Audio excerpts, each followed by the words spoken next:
Si Levi, ang ikatlong anak ni Jacob, at isang mistiko at mangangarap ng mga pangarap. Isang propeta ang salin ng mga salita ni Levi. Ang mga bagay na itinagubilin niya sa kanyang mga anak ayon sa lahat ng kanilang nararapat gawin, at ang mga bagay na sasapitin hanggang sa araw ng paghukom. Malusog siya ng kanyang tawagin, sila sa kanyang harapan, sapagkat napagbunyagan sa kanya na siya'y mamamatay. At nang sila ay magkatipon, sinabi niya sa kanila,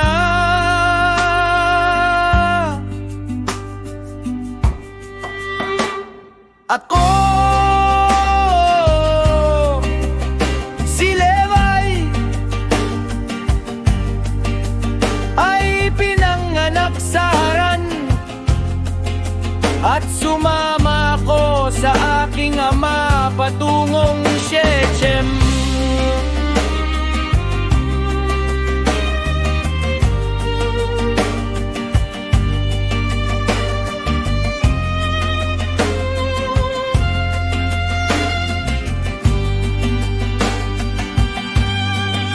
At ako ata pa, may gulang na 20, nang kasama si Simeon, isagawa ang paghihiganti kay Hamor para sa aming kapatid na si Dina. At habang ako ay nangangalaga ng mga kawan sa Abel Maul, ang espiritu ng pangunawa mula sa alayaya ay sumakop sa akin. At nakita ko ang lahat ng tao na sumisira ng kanilang landas, at ang kasamaan ay nagtayo ng mga pader para sa sarili. At ang kawalang batas ay nakaluklok sa mga tore, at ako ay nagdalamhati para sa lahi ng mga anak ng tao. At nanalangin ako sa alahaya upang ako ay maligtas. Pagkatapos ay bumaba sa akin ang isang antok, at nakita ko ang isang mataas na bundok, at ako ay naroon. At narito, nabuksan ang mga langit, at isang anghel ng alahayang nagsabi sa akin, Levi, pumasok ka.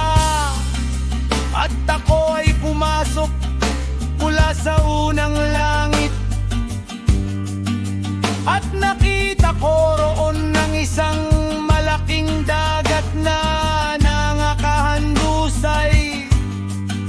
At nakita ko pa ang isang pangalawang langit na higit na maliwanag at maningning, sapagkat naroon din ang isang walang hanggang liwanag. At sinabi ko sa anghel, bakit ganito? At sinabi ng anghel sa akin, huwag kang mamangha dito, sapagkat makikita mo ang isa pang langit na higit na maliwanag at hindi matutularan. At pag-akyat mo roon, ikaw ay tatayo sa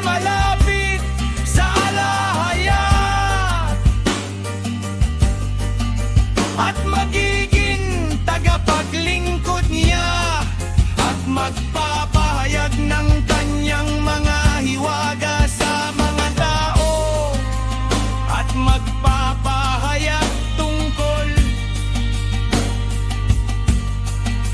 sa kanya na magliligtas sa Israel.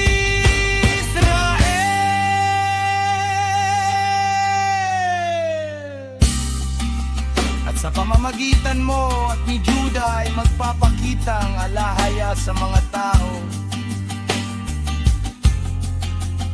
na magliligtas sa bawat lahi ng mga tao.